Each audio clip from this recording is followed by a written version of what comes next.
Good morning, everyone. It is Wednesday, June 18, 2025, and I welcome you to another post-cabinet press briefing. And this morning, we have a minister extraordinaire with us who will be our main presenter, and that is none other than the Honorable Edmund Bartlett, our extraordinary Minister of Tourism.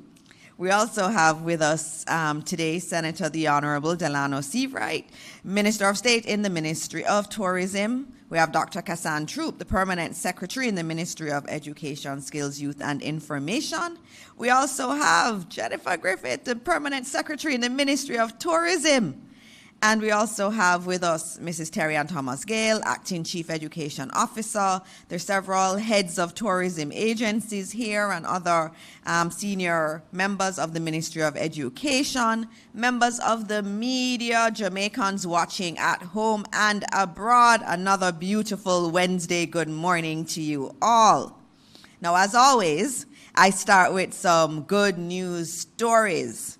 And they gave me 10 pages of good news stories, but I can't go through 10 pages, not when you have the Honorable Ed Bartlett here with us. But I will give you a few of them. And I saw his presentation yesterday in Parliament, and it was almost 50 pages. So there's a lot of good things happening in our country, lots going on in tourism. And I'll start, as I always do, with the murder statistics. Murders are down 44.2%. So every week it gets better and better. Jamaica is becoming safer every single day. And when we look at the numbers since the start of the year up to June 14, and this is the data up to June 14, which is not that far, so a few days ago, murders are down by 44.2%. Shootings are down by 32.5%.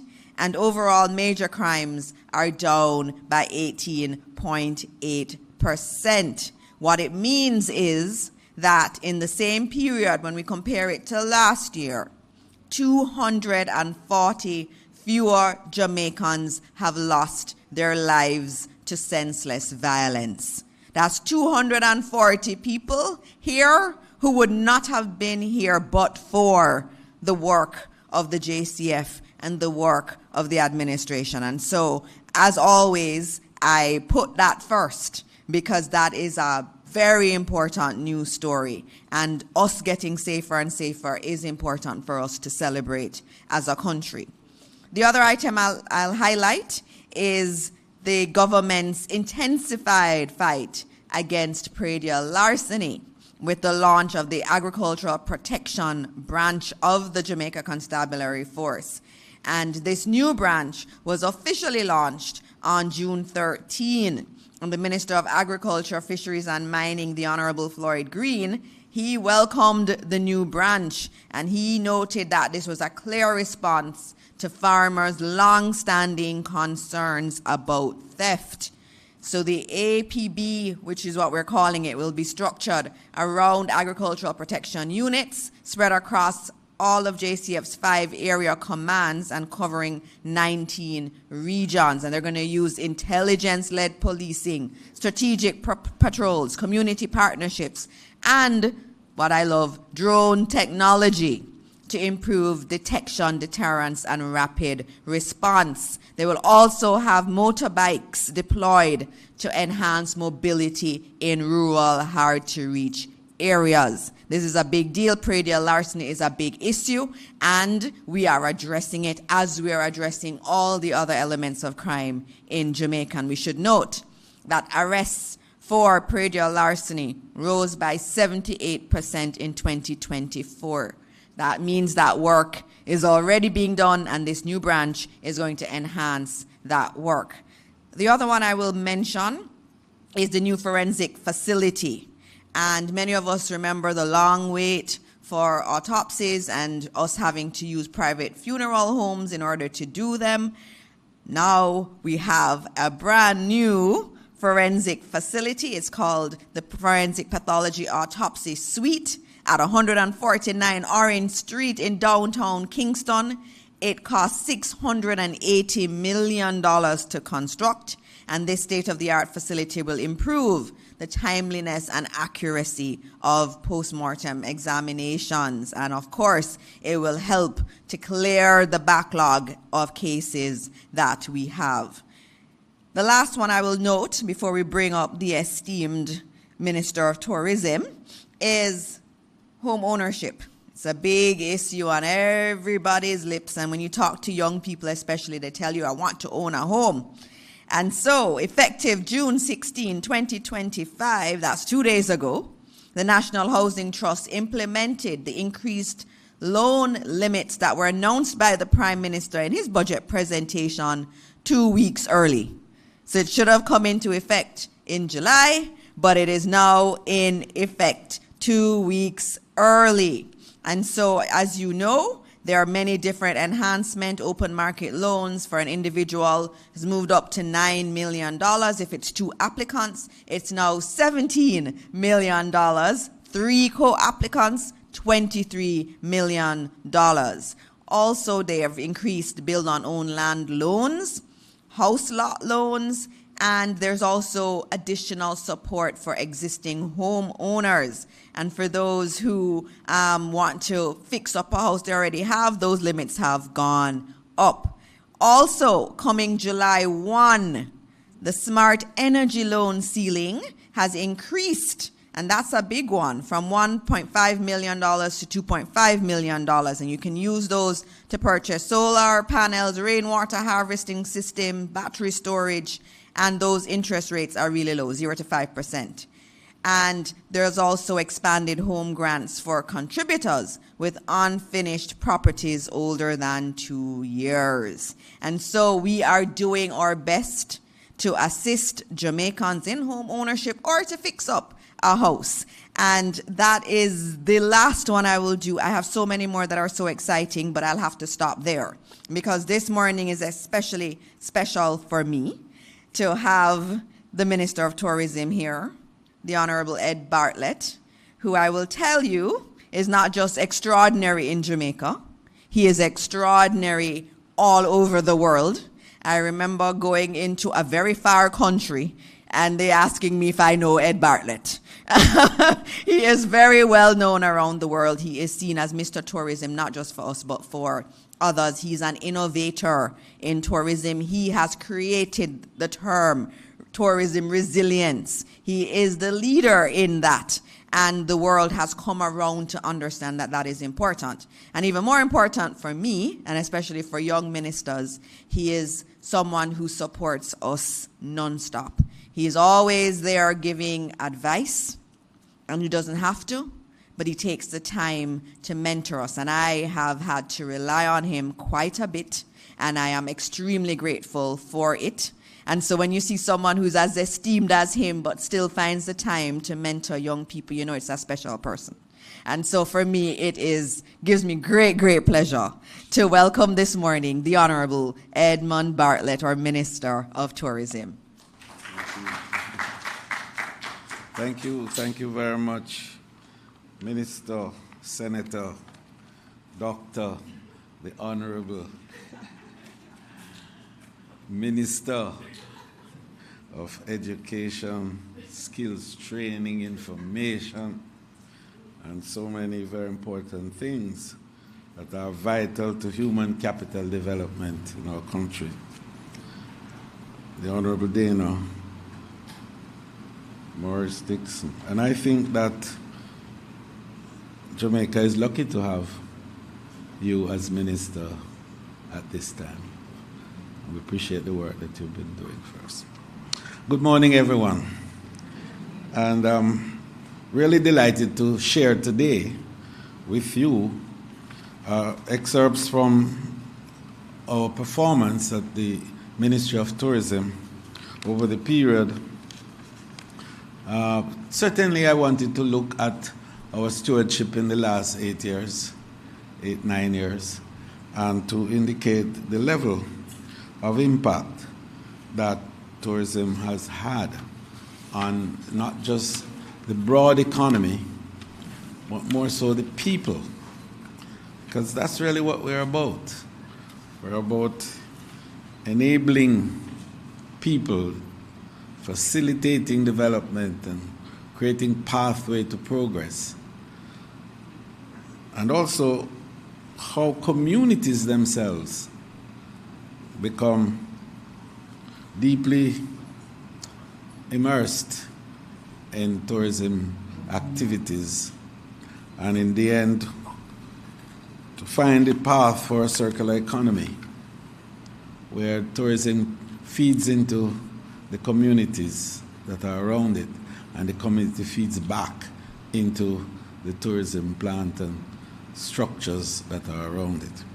And so this government has been purposefully driving a tourism strategy that is transformative, a tourism strategy that is inclusive, and a tourism strategy that is forward-looking.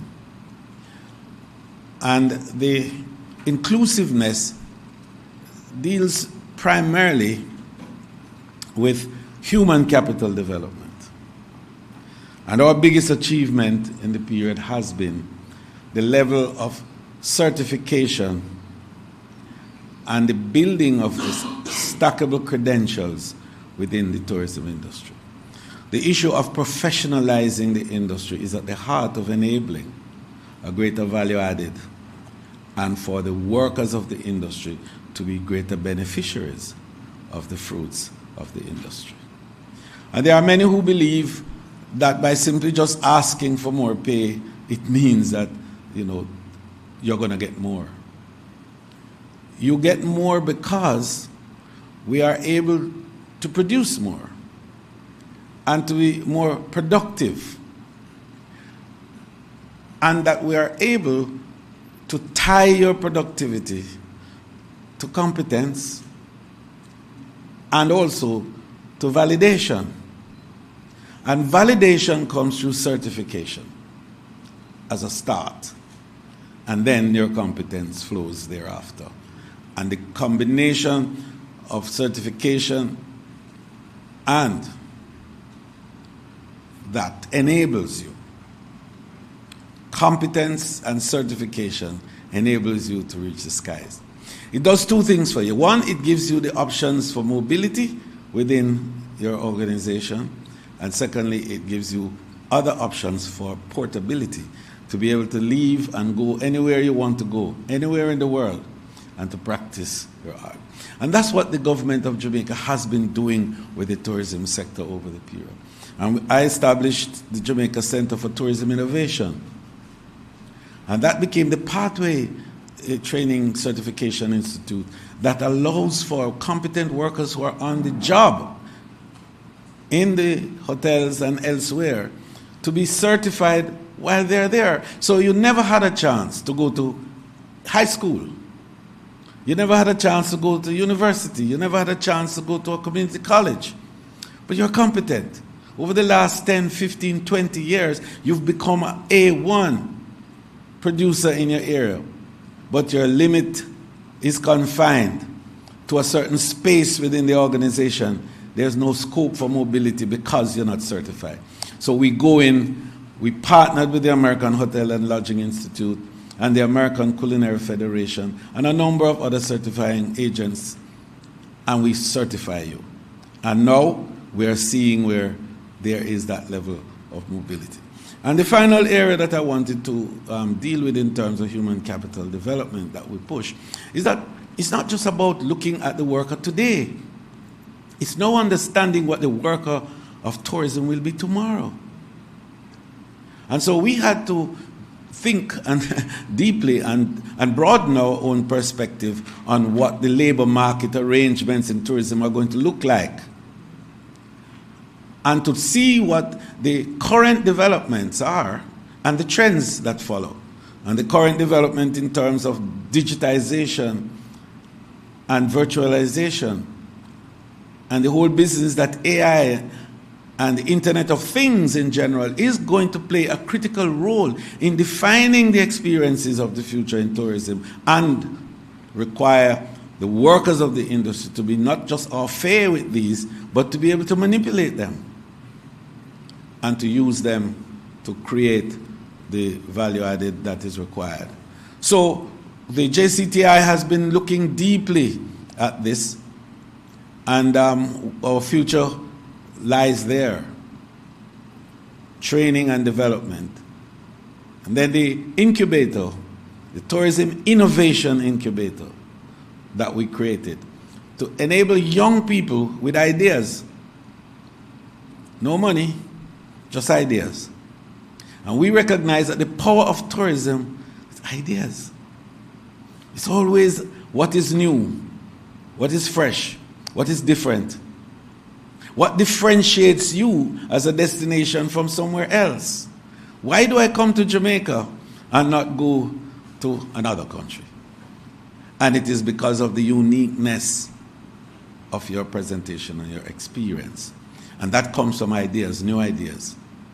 And the repository of new ideas, it is true that we are wonderful people of my age and so on with great ideas. But the real repository of ideas is young. It's the young people.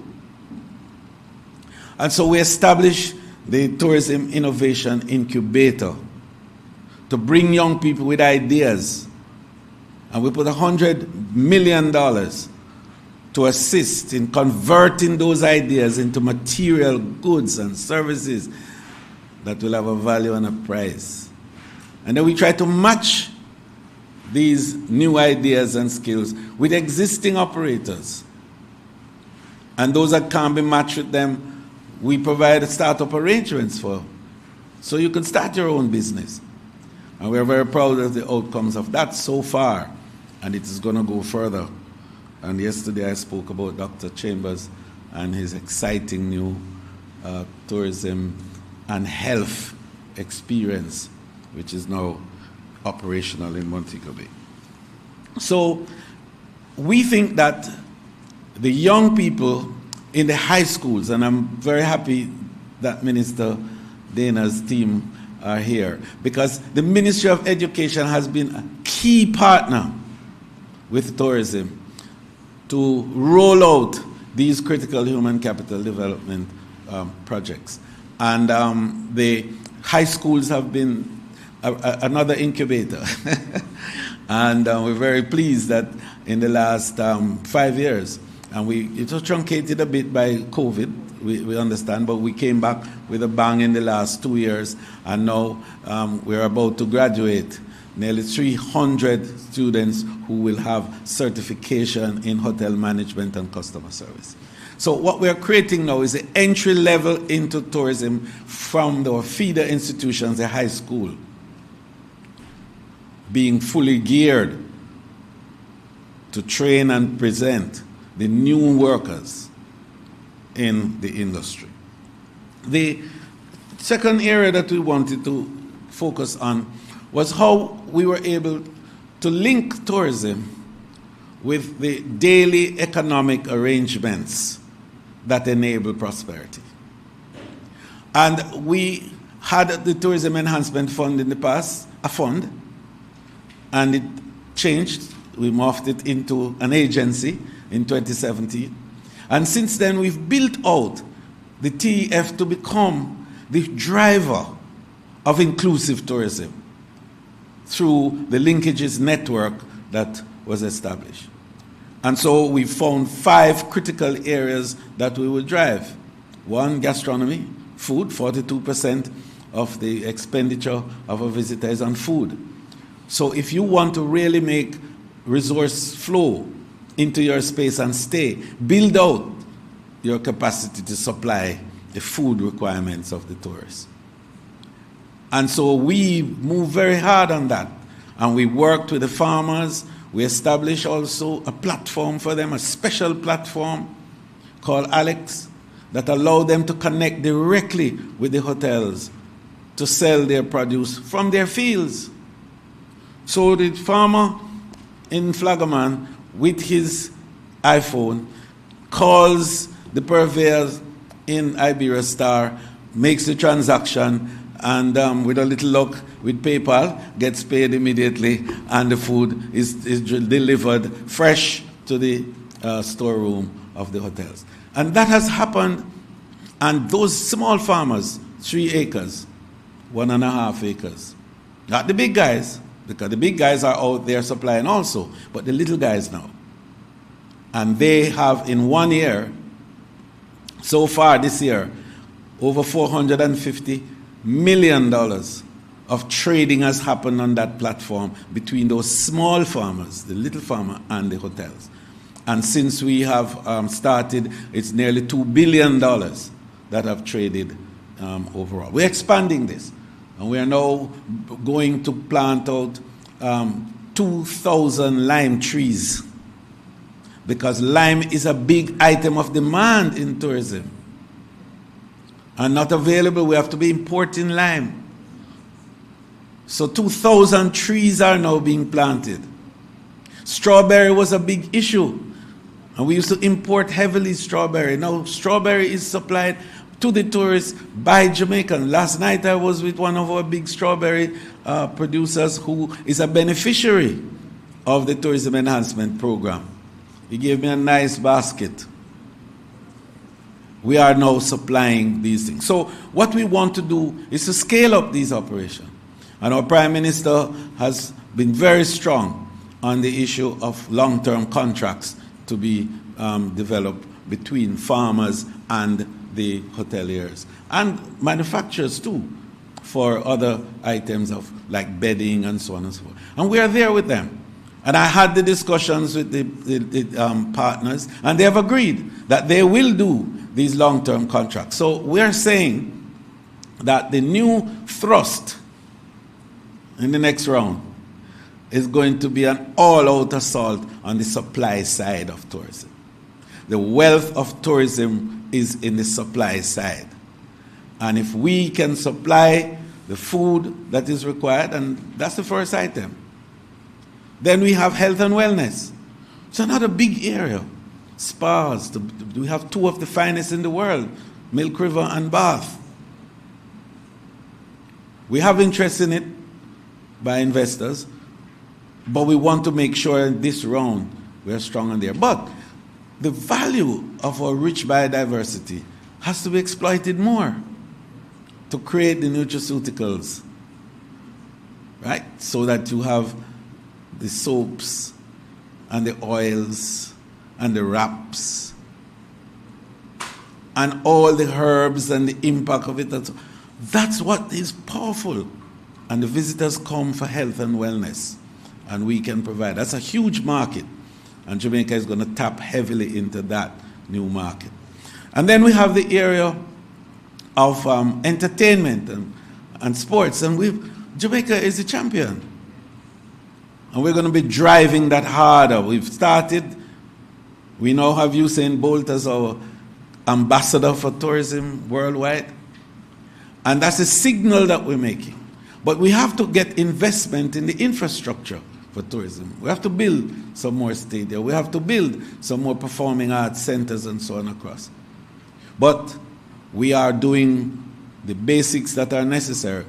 We have established an entertainment academy, first of its kind, for what we call fit-for-purpose training, so that the performers in the hotel industry are performing appropriate to the needs and requirements of the tourists who come from all over the world, from different cultures, with different tastes, but to broaden their perspective on how to present these musical and other theatrical as well presentations, because we do have actors in the stage as well. So what we're doing is to build capacity. Then we want to ensure that the communities that are around our tourism space are also fit for purpose. Because I said yesterday, and I repeat today, it is a painful thought that the workers leave the palatial hotel setting and to go into hovels where there's no running water, there's no macadamized roadway, there's no sewage, there's no flush toilet. So we are committed as an industry to drive that. And the government has taken that as a very critical part of its whole deliverables for the industry. to provide the enabling arrangements for this. So what we did, we bought some lands in some places. We partnered with HAJ, and the result of which is we have a brand new community called Grange Pen. We're going to change the name. People that can't live in Penn, so we're going to change the name. We're going to call it Grange something, you know. But what we want to do is to ensure that those 535 families that were there living in what was unregulated settlements are now regulated, and they are receiving their titles. 55 of them have already gotten their titles. And every road, 99% of the roads are now paved, water connected to every house, electricity, and sewage infrastructure is in place for a further arrangement. So this is what we're doing, and we started with that community. We partnered also in terms of building housing for our tourism workers. The Rand Park Estates, which they call Edmund Ridge, is perhaps a good example. 784 beautiful houses there, and tourism workers. And tourism workers are not just those in the hotel, remember.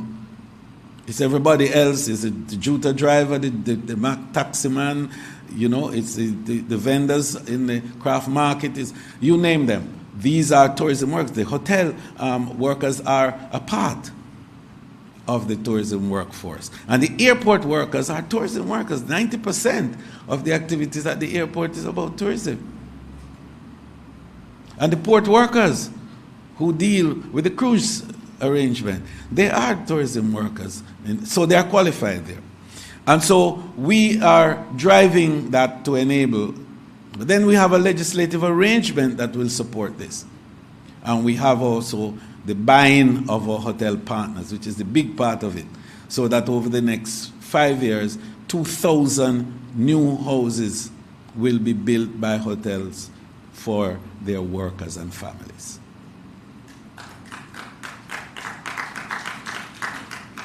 We're going further than that, because we believe that the future of tourism is embedded in the people.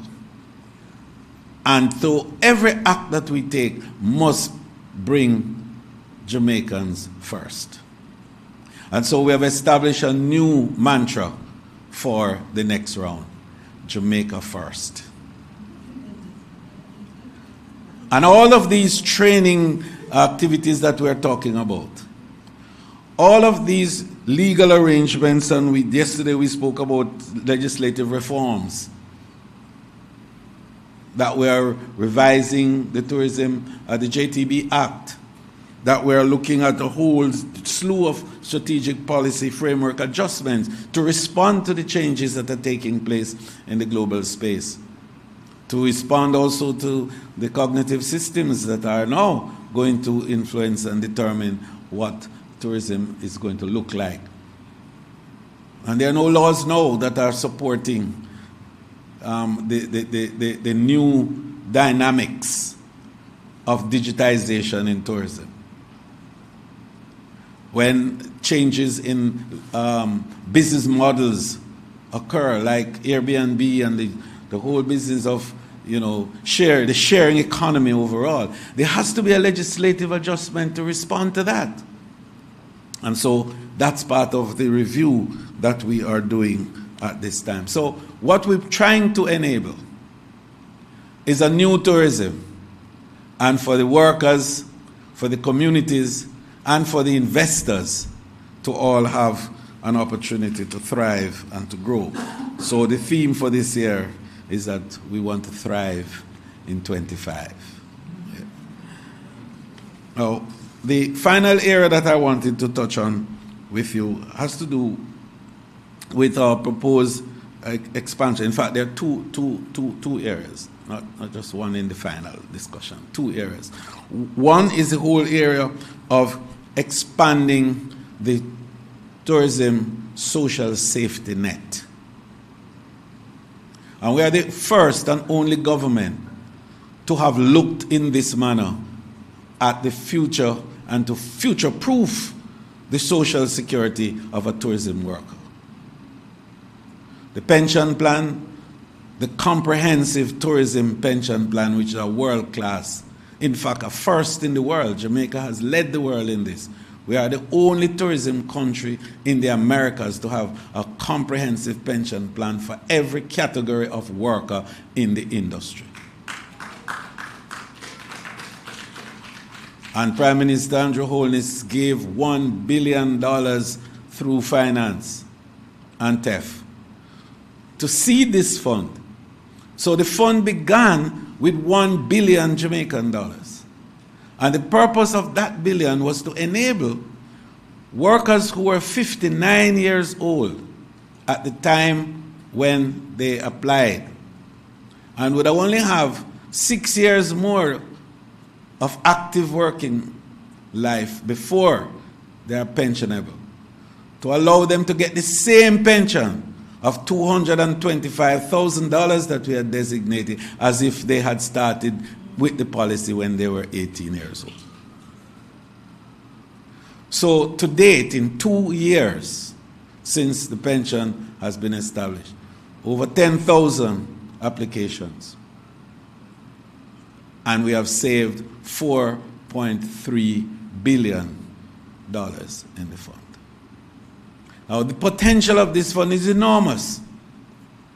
And not only will it be providing the social safety net for the worker because of the level of accretion that is there. It is now accreting at $100 million per month. And as the membership increases, the level of accretion will also rise.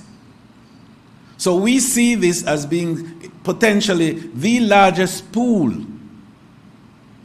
of capital that will be in the economy available for development. It was going to be the largest pool of affordable funds.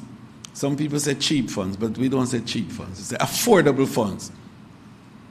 And what that represents is what we call domestic savings. And the power of growth within an economy, it's its ability to convert domestic saving into investments. And so when you use that local fund for investment, you're saving leakages now. You're tapping leakage of your dollar. So you don't have to pay to any external force for the debt that you incur here, because it's to your own self. So you're paying back yourself. So all that dollar that you would pay out stays right here in the country and builds you and accretes your GDP and enables growth. So the tourism contribution in this regard is more than just a social safety net for the worker, but it is part of a global arrangement for economic growth and development of the country. The final area in it now has to do with investment potential. We're at a point where the ratio of visitors to your local is 1-to-1. And that is an inflection point that you've reached. And so we're going to pivot. We're going to pivot now from the heavy reliance on the all-inclusives that we've had in the past to luxury tourism.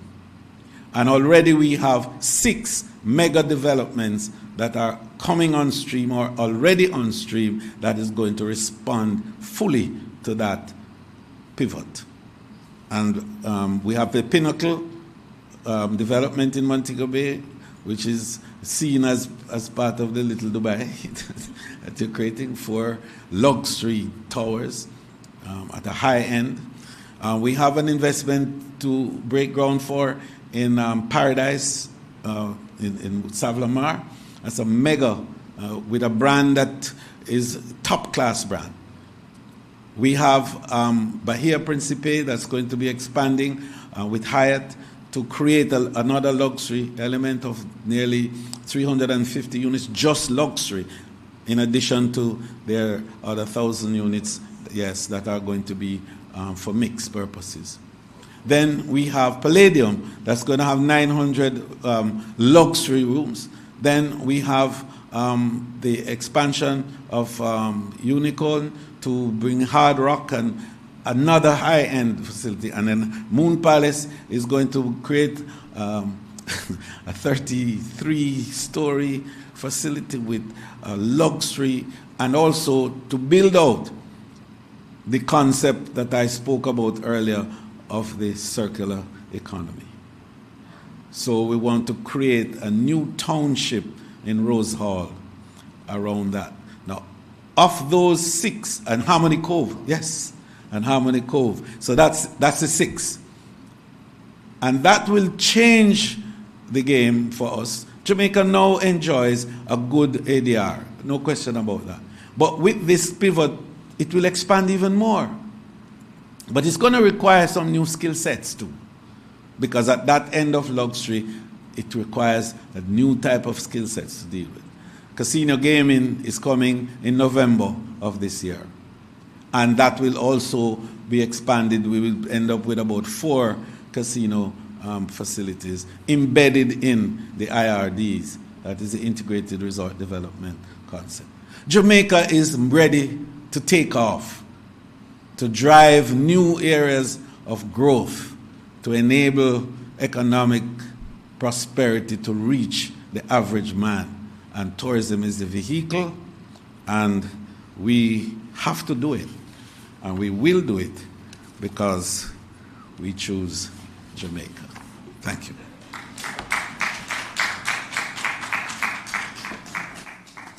Wow, thank you very much, Minister.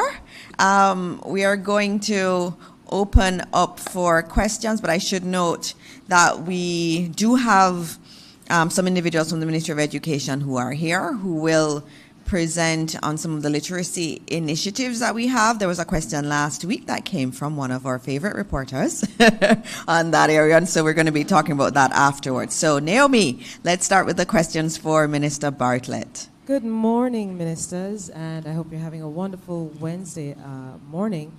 Just a quick one, tourism ambassador, global tourism ambassador, the Honorable Usain Bolt was this morning named the Guinness World Records icon.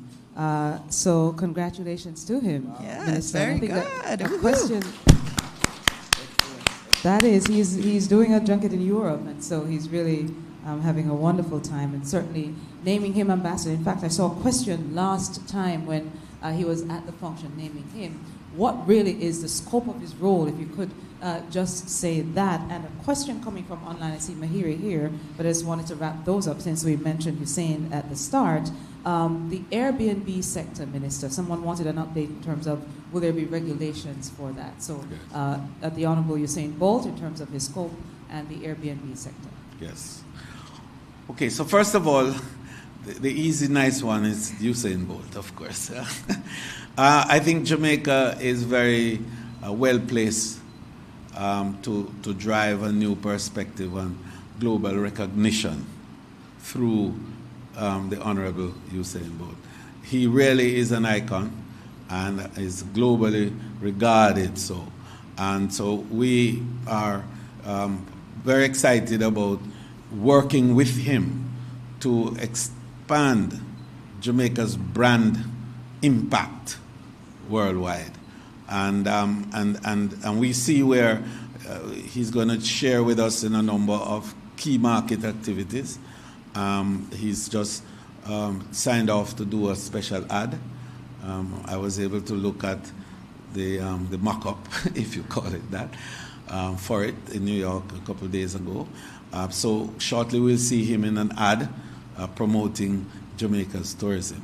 So we're working with him in a way that fits into his program too, and to give him space to become other symbols across the world.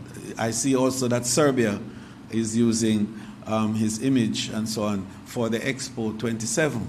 And that's exciting, that's good. So in other words, anywhere that he's inserted adds value to Destination Jamaica.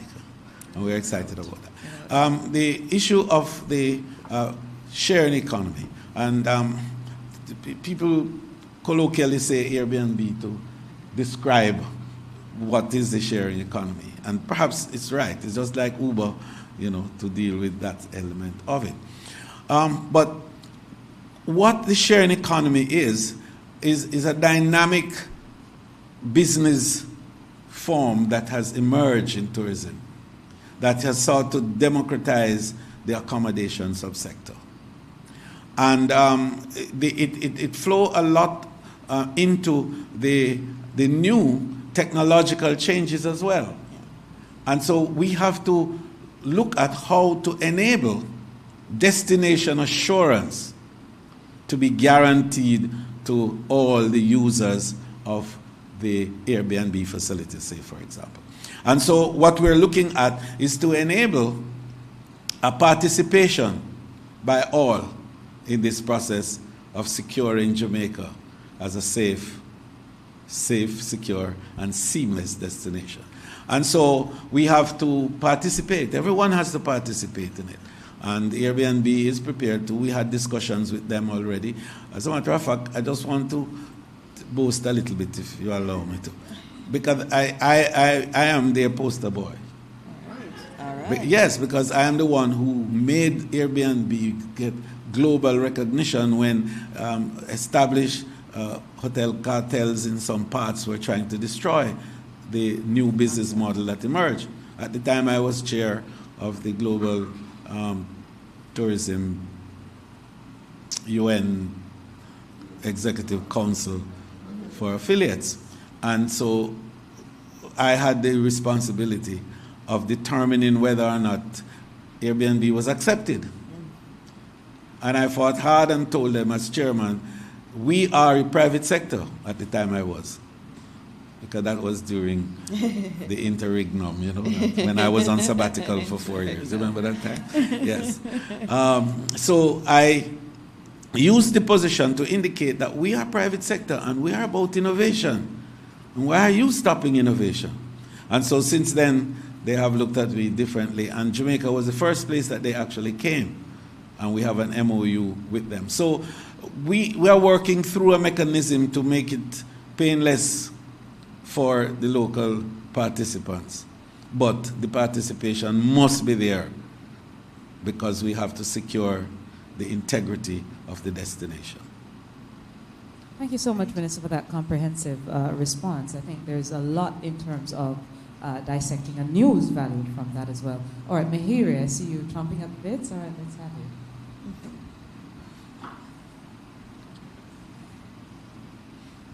Morning, everybody. Good morning. Mahiri Stewart, Nationwide News here. Minister, in light of the fact that general elections are looming, if you were to evaluate your own performance, would you say you've done enough as both minister and MP to help your administration secure another term in office? Absolutely.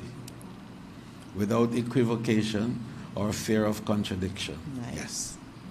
An unqualified yes. All right.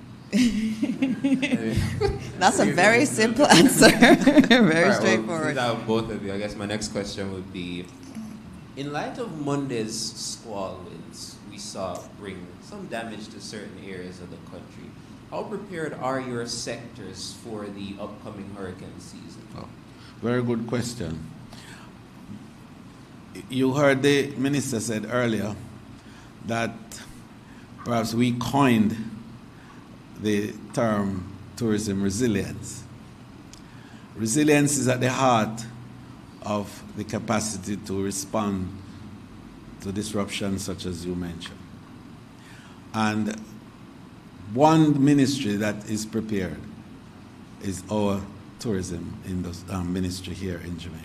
And we have a complete area that is designed between TPDCO and the administration itself. We have our own, I hate to use the word disaster because in tourism we don't say disaster. We have events, not disasters, right? So, but it is called the Disaster Risk Management Division. And we work through with our partners, fine-tuning all the steps to be taken to deal with, weather events, such as what you mentioned, seismic events, like earthquakes and so on. And since COVID, we have had to focus a lot more on health events as well. So, yes, we are well equipped and prepared to deal with these events that are looming. We can't tell you that we'll be able to resolve all the problems when they come, but we certainly will be prepared to deal with them as best as possible. All right. In terms of education, and I would look at it in terms of two different areas, education and information. So in terms of education, the Ministry of Education has done quite a bit of work to make us ready. And if you think about it, the Ministry of Education has oversight for 1,000 public education institutions, and a lot of those, more than 700 of them, are designated shelters. So we also have to recognize that our schools, we don't just need to think about it in terms of the infrastructure of the school, we also are going to have to mobilize the schools in order for them to be used as shelters. And so there's a lot of work that has been done. There's been a lot of upgrades and maintenance work that has been done. We did some roof retrofitting and replacements, 101 schools. We were able to do that work on, and there's still some more that we're working on. And we're also having our emergency systems put in place, that has already been put in place. We have protocols around communication with the teachers through bulletins. The ministry is very much a part of the disaster preparedness group led by ODPEM and the Disaster Risk Council. We're a very important stakeholder in that. And so ODPEM provides information to the Ministry of Education, and the Ministry of Education has a protocol in terms of how we get that out to the schools. And the schools have already been notified of the protocols that are in place in terms of closing schools if that is necessary, and so on. And so I think we are ready, and I think the last Hurricane Beryl showed that we understand how to do things, and we also know how to recover after a hurricane, which is the key thing, being able to build in some resilience in it and also be able to recover quickly. So I think we're in good stead, but we are obviously praying that there is no hurricane that comes, but if it does come, we do have protocols in place. All right, thank you. And last question to Senator Seabright. Has the JLP confirmed whether or not you're going to be the caretaker for North Central St. Andrew? And if yes, how confident are you that you will be victorious in the next general election? We didn't discuss that in cabinet. We only do policy issues in this meeting, but I'm sure Senator will speak to you outside of this press briefing. Yes. Thank you, Minister. All right. Very Thank good. you. So Thank this morning you. we have a newbie. Oh, we she's do? Here, yes, so Nice. Introduce yourself for me. Morning, everybody. My name is Amwe Harriet. I am a reporter with Television Jamaica. Very good. I guess I'm a newbie because it's my first time. All right, so a few questions, Minister Bartlett, then I have one for you, Minister Morris Dixon. So what are the plans in place right now that are being executed, or what strategies are being executed right now to address the labor shortage in the tourism ministry? Well, we spoke a bit on training and development of human capital to facilitate the expansion of the industry. But the pace of growth of tourism now is in fact outdoing our own efforts to train and create the staff. So we have to look to see how we can pull from the areas now, for example, that the unemployment numbers are low, but within the areas of people who have capacity to work but not seeking work, we're going to have to go there to see how we can draw from that group also to add to it. But broadening the perspective on the issues of what I call portability. We do have a lot of Jamaicans elsewhere who we can pull back home. And then we have to look at what I call immigration enrichment as part of a strategy to enable, the sufficiency of workers that are going to be required for the huge expansion that is taking place.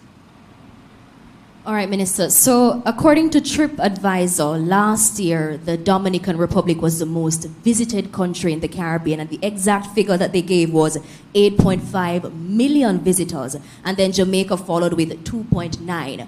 How do you respond to concerns that the DR is threatening what the Jamaican government is trying to achieve in terms of tourism? Oh, well, the DR is 5 times the size of Jamaica to begin with. They have 175,000 rooms. We have 32. You know, they are far advanced in terms of building out the supply side of their industry. We are getting there. What we have, however, is a unique product, a unique offering. We have a very, what I say, undeniable customer value proposition. And that's what makes Jamaica grow. Our ratio of visitor to population, I just mentioned to you, right? Domrep has 11 million people, and they have 8 million visitors. So you see, they're still not where you are from a point of view of the ratio. So we're not deterred by the activities there. In fact, it enhances ours, because we do share a lot. The whole air connectivity arrangement that came to being a few months ago has enabled now Jamaica to connect easily with Domrep, and we're beginning to see the benefit of a two-way flow. And then Domrep, as a center, provides air connectivity through other airline activities from Europe. And so a lot of the charters and so on that come to Jamaica, some of them come through Domrep to Jamaica. So we have also signed an MOU for multi-destination tourism. So we're working as a family, because if one grows, the other can. And the difference between the two of us also is one beautiful thing called language. Jamaica, you know, we are the 3rd largest English-speaking country in the Americas. Yes. Canada, US, and Jamaica. And so we are seen as a bridgehead to the most lucrative market in the world, the USA. And so we have our space. We're going to fill it. We're going to do well. We're going to continue to grow. And we will get to that 8 million, as the PM said, in due course. So that's Minister Morris Dixon? All right, I'm going to have to hold that question, Minister. I'll come grab you. All right. So, but there's one little thing that I said. The rate of return is better in Jamaica than they are. And I think that's the big item that we need to take away, that the rate of return is better. In other words, with the 2.9 stopover and 1.5 cruise, we are making 4.3 billion. And with their 8, they are making just a little over 9 billion. So you see? Okay, good. Very good. So on the note of growth, Minister Bartlett, there have been quite a few developments over the years in the tourism sector. And of course, you know, stakeholders in the sector are quite excited. But, you know, it cannot be ignored, the environmental concerns, because just recently we had some residents in Flankers, you know, St. James, who were protesting against the, you know, the bungalows, the water bungalows that were proposed. What are your thoughts on this? Right. So the symbiotic relationship between development and the environment cannot be denied. And tourism is very, very concerned about this, because the environment is the product. And we have no product if we have a degraded environment. So we are concerned that in all the development plans, there's harmony, and that we make sure that there's regenerative activity that is involved in our program. So if you remove something here, you put it back over there. If you go into the ocean, say, for example, and remove seaweeds in order to put a bungalow, you plant it somewhere else. So we are making sure that the sustainability of our environment is intact at all times, because we have no tourism if there's no environment. All right, thank you, Minister. My final question to Minister Morris Dixon. How do you respond to concerns that there aren't enough schools in Jamaica for children with disabilities? Just recently, coming out of Portland, we have parents who have their students in an early childhood institution, for kids with special needs. And they're concerned that come September, their kids will have nowhere to go because the only 2 primary level institutions in the school that caters to students with special needs, they're at full capacity. How do you respond to these concerns? All right, I'm going to start, and my CEO is here, so I'll have her give you more specifics in relation to Portland. Now, the children with special needs are a priority of this ministry. And we have said that, and we mean it, and we have done a lot. Is there more to do? Yes, we do have more to do, but we've done a lot so far. If we look at policy generally, we have a special needs policy. There are not many countries in the world with a special needs policy. That indicates how important it is for us to take care of our children with special needs. We also increased the number of shadows for special needs children, and we also doubled their pay. Those are some of the tangible things we've done. Diagnostics is another area that's really big. And if you look globally at the data is very clear globally that we're seeing increased numbers of children with special needs. And so every country in the world is going to have to confront this issue. And what we have done is kind of done it on kind of a 2-tier level. So you have schools that are specifically for children with special needs, but those are supposed to be more severe special needs. Then you also are trying to have a more inclusive environment, because the data is also showing you that inclusivity is better. So what you do is you incorporate the child with special needs into the traditional system, but you provide the resources and support. And we have some lecturers here from Shortwood Teachers College, and they'll tell you in their programs, in the teacher education programs, we're teaching that inclusivity, because we understand that every teacher eventually is going to be a teacher of special needs children. And so there's that 2-tier approach that we have.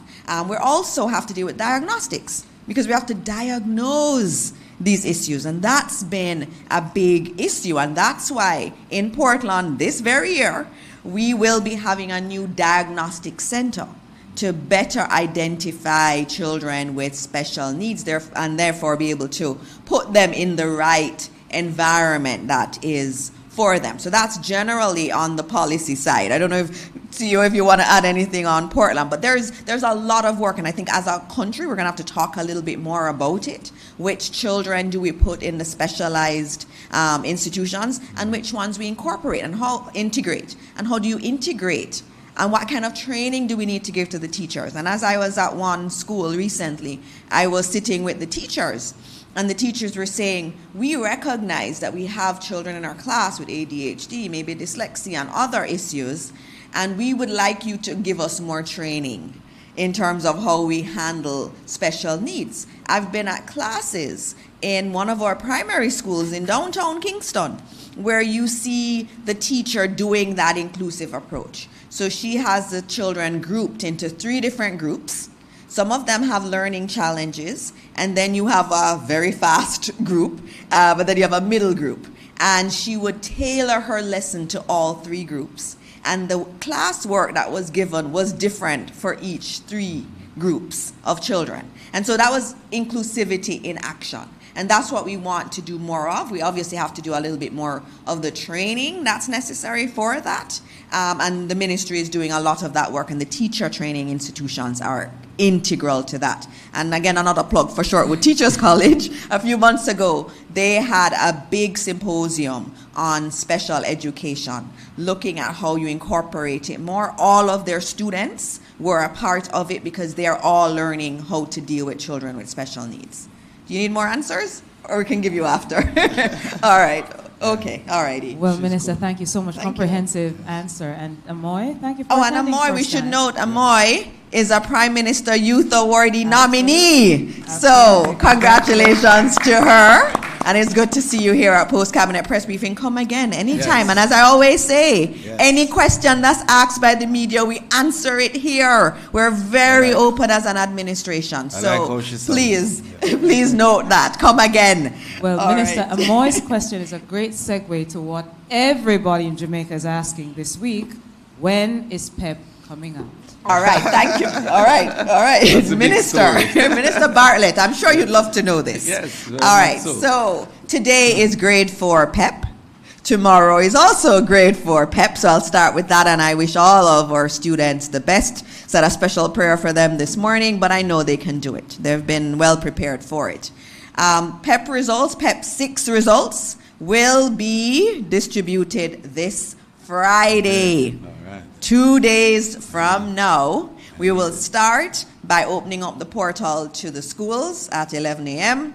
and then we will open it up to parents at 1 p.m. Now, I have a message to parents.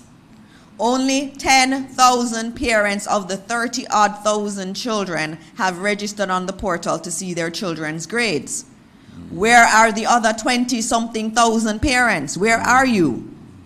In order for you to get your child's grade, you need to use the SMS, and SMS has been sent to you. Please use the SMS. It gives you the information on registering on the system, because every single year the system goes down. Why does it go down? Because parents are trying to register all at the same time and also trying to access at the same time. Let us do that today. Let's do that tomorrow. Let us register to get the results. And so on Friday, I expect to see some very happy children and parents across Jamaica. The wait is over. And I have my annual PEP Award. And it's That an is epic planned one. for July. Yes, so, yes. Looking right. forward to it. Thank Thanks. you, Minister. Thank you. good. all. Thank you, Well, Minister. Minister, I see no more questions on the floor, All but right, just to know so- that today the Prime Minister has a very, very busy schedule as well, and the Minister, you're going to Yes, invite I'm going to more on invite, literacy. we have to just do something very quick because there was a question from the media and there's been a lot of requests for information on literacy. And so we're going to do this very quickly. And with us today, we have Dr. Novlet McLean-Francis, who is Senior Education Officer in the Curriculum Unit in the Ministry of Education. We also, as I said, we had some lecturers in our teacher training institutions from Michael and Shortwood Teachers College. We have Desmond Bonner-Edwards, Kay Williams-Pinnock, and Alicia Gonzalez-Morgan. Can you all stand, please, so that we can recognize? These are lecturers in our teacher training institutions. We're doing a lot of work on literacy. And so anyone who doesn't believe that, they're here to tell you all the work that is happening. And so I invite Dr. Novlet McLean-Francis to come and just tell you what we are doing in terms of literacy. And this is important for the tourism industry because we're going to provide you with the labor that you need coming from our high schools. And so thank you, Doc. Okay, thank you, Doc. All right, I would like to acknowledge very quickly the chair of this session, the Honorable Dana Morris Dixon, Minister of Education in the Ministry of Education Skills, Youth and Information, the Honorable Edmund Bartlett, Minister of Tourism, and his technical team, including Senator Delano Seabright, Minister of State, and his permanent secretary, Ms. Jennifer Griffiths. I would also like to acknowledge my permanent secretary, Captain Dr. Kassan Troop, and her technical team.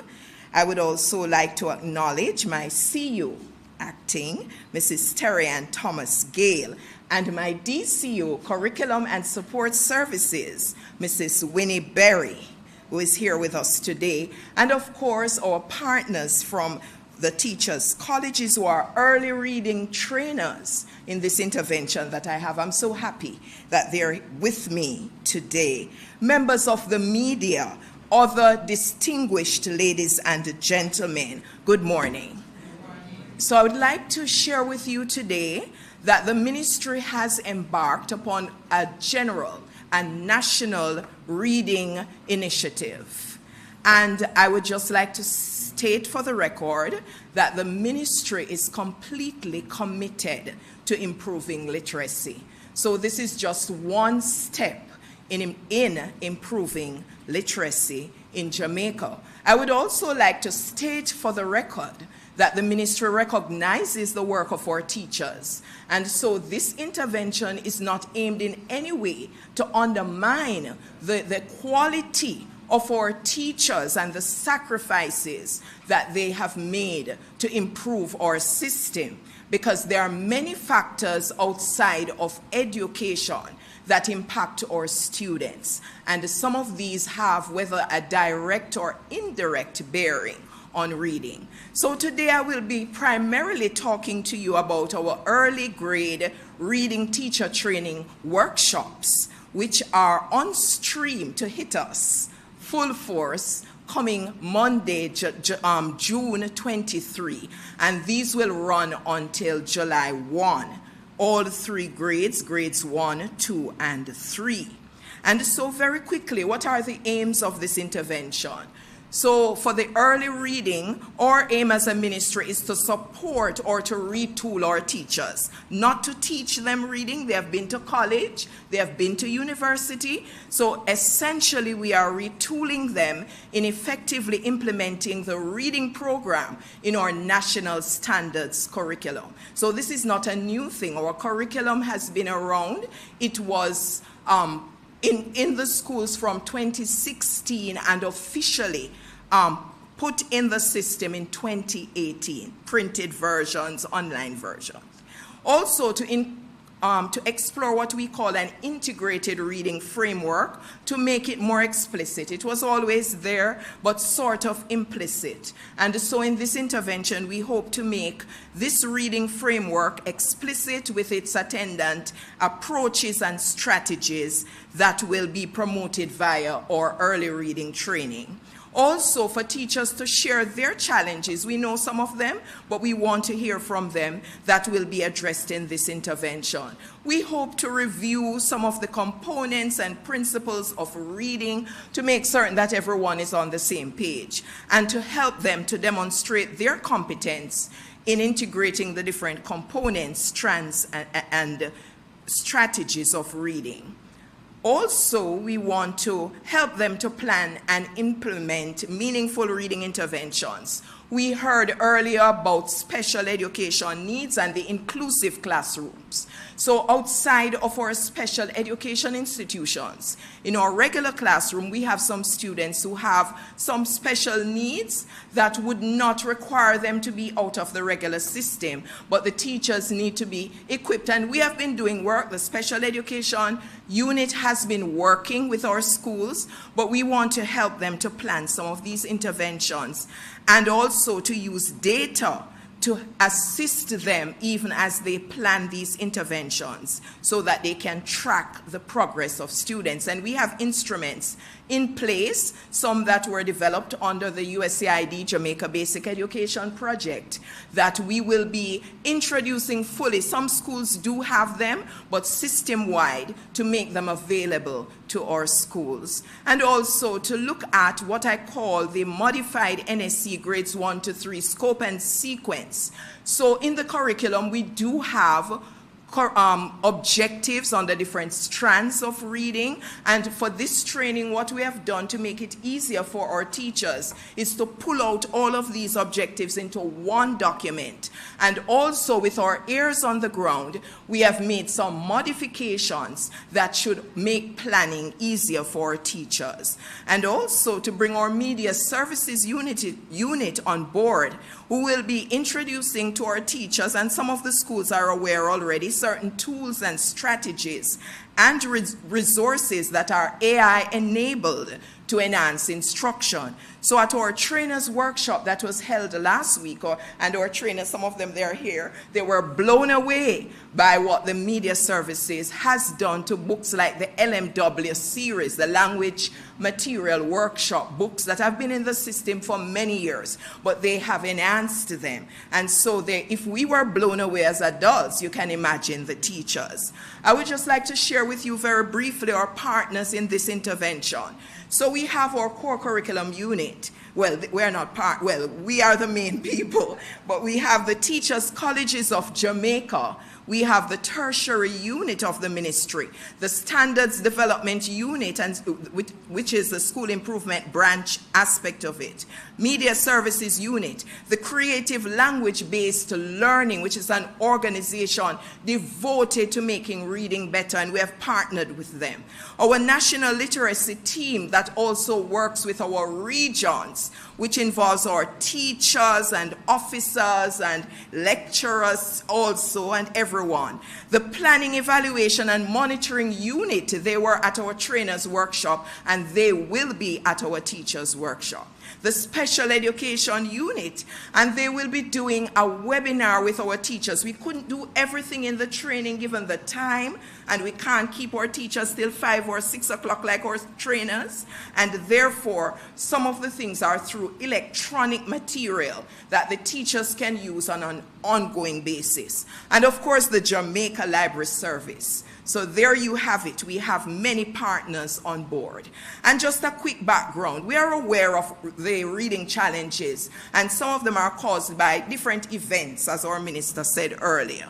All right? And one of them is the teaching and learning of literacy skills within a Creole learning context. We know we are bilingual, and therefore some of our learners, the structures and so that they struggle with, our language experience and awareness approach, which we will be reinforcing in this training, will help our teachers once more to pay more attention to how the structures are introduced, the English structures, to our early learners. Also things like inflectional endings that are invisible to Creole speakers who can read but will say member when it's members, and forget that they don't see the S. We will be working on that. Limited emergent reading skills, special learning challenges, and also a fragmentation of reading components in some cases will be emphasized. And just to point out, which is very important, that in the curriculum reading is offered in 2 blocks, which is the integrated studies and also explicit teaching in a window that is dedicated to reading. So reading is there in our curriculum. And so just to tell you that our program schedule, it will be 2 training days beginning at 8 o'clock and ending at 3:30 to 3:35 on the first day, and 3:30 on the second day. Basically, we aim to equip our teachers.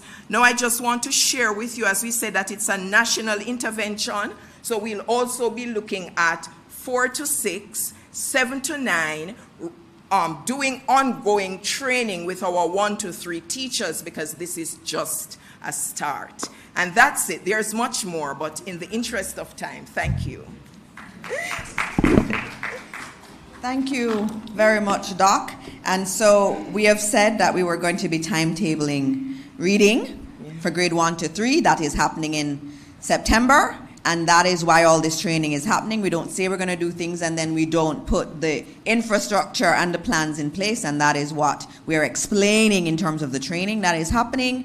And also we already have the NSLIP approach, which I've spoken about before, where we've identified all of the schools that are not performing at the level we would like. And the ministry is currently doing interventions in those schools. And a lot of the interventions are around literacy. And as I have said before, our goal is to ensure that no child leaves primary school not able to read.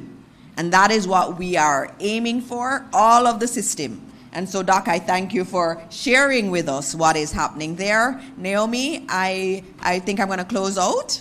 Yes, I don't think there are any further questions. And the team is here afterwards for the media. But just a quick note, Minister, the Prime Minister is in St. Mary today. We're looking at a lot of the infrastructure projects, water and roads, and so he has a very full agenda today. Wonderful, and we look forward to all of the announcements coming out of the PM. And as we close today, I just remind you that we have the JCF, the Jamaica Constabulary Force, is having their expo this weekend. Go and see all of the work they're doing. 44% down murders are. So that means that we need to go and see all the technology that they're using. And as I said before, PEP results are out. on Friday. And then also coming up, we have the CARICOM Heads of Government, and the Ministry of Tourism is central to that hosting. It's a big deal. And that's going to be happening in Montego Bay from July 6 to 8, 2025.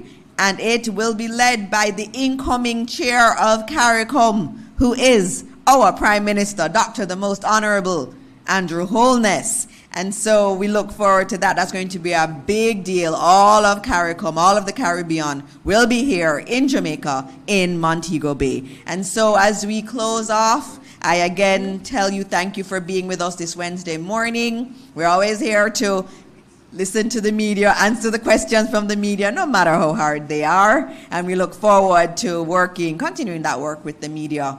And as always, God bless Jamaica, land we love. And of course, we thank you for continuing to choose Jamaica. Thank you.